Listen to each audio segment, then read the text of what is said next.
Hello viewers, welcome to Snack Your Brain. I am Balaji Sagadevan. Today we are going to see about US presidential line of succession. Let's get started.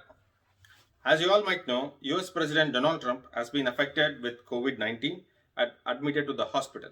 As of this video's recording on October 3rd at 8 p.m. Eastern Time, his condition is stable and he is performing his duty as a President of the United States of America from the hospital itself. And let's wish him a speedy recovery. Okay, this video is more for an educative purpose to inform you all that how the US presidential line of succession works. Like if president is incapacitated by health grounds or any other means, or if the president passes away, how the transition occurs so that the office of presidency is still there executing its work to the good functioning of the government. This is not a political video. This is totally based on how the US Constitution works in getting the transition from one person to the other person because of any unforeseen reason that might have occurred during a presidential term. Okay, I will tell you how this works and how the line of succession is listed.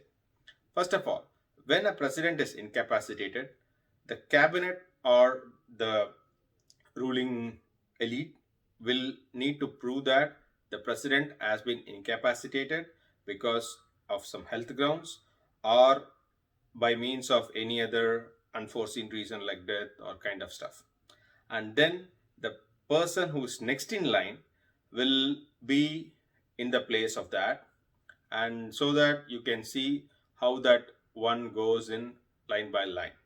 Okay, as of now, this is how the US Constitution defines the line of succession.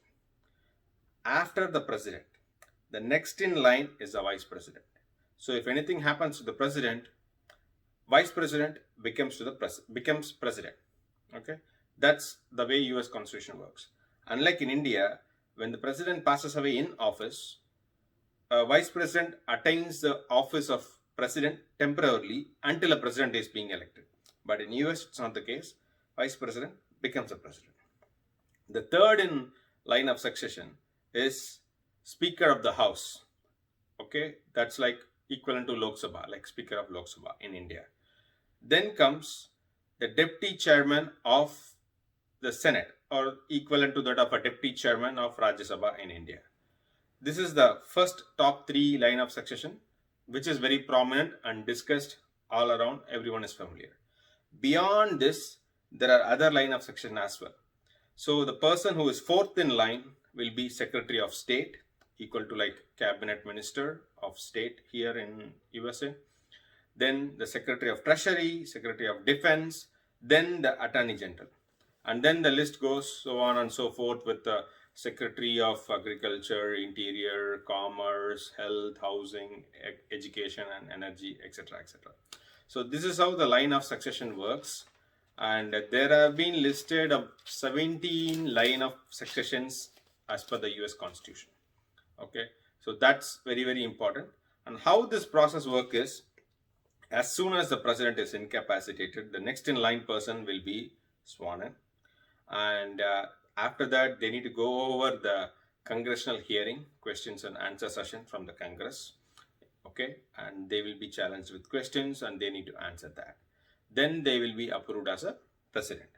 Okay, the recent kind of transition occurred in like 1963 when President John F. Kennedy was shot dead in Texas.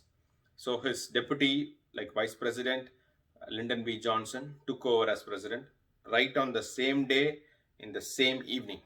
Okay, that's very, very important. The office of continuity is very important, so it cannot be left vacant for more than a few hours. That's very, very important. The next one is in 1974 when President Richard Nixon resigned over the Watergate scam, and he announced his resignation will be effective at certain time of a day.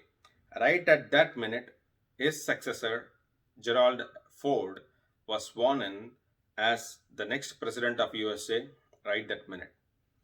How Gerald Ford became vice president and president is a topic of discussion for another separate video. If you are interested, let me know. I will put a separate video on that. He is the only person in the history of US who is neither elected as a vice president by the people nor as a president. So that's a different story for another day. And the next line of succession happened in 1981 when President Ronald Reagan was shot. When he was in hospital undergoing the treatment and surgery, his deputy, George H.W. Bush, acted as a president for a couple of days. So these were the history in recent past on the line of succession with respect to US president. Okay, hope you like this video and you have learned something new from this. If you like this video, please press the like button, press share and share it with your friends, and do subscribe to Snack Your Brain. Thank you and have a nice day.